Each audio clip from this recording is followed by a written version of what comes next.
ko. Lamig kayo. So hi guys, Happy New Year guys sa inyong tanan. Mao din niya gihanda sa pagsugat sa bag-ong tuig. Kay ganahan lagi ko magkat-on unsaon pagluto aning lechon belly. Ali ko yugi ko magluto ta.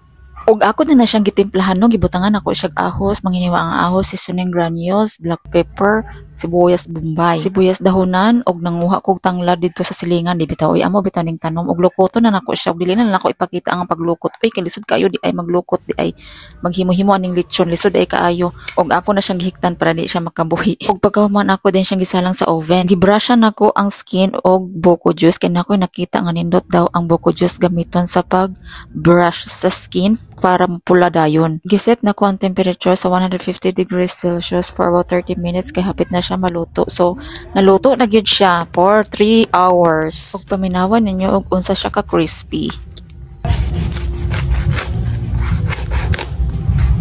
O diba, crispy kaayo. Itusloan dayon ako mang Tomas bakyamen. O gitilawan dayon sa duha ka mga kuma. Ako din ang mga igsuon guys. Salamat sa pagtan-aw.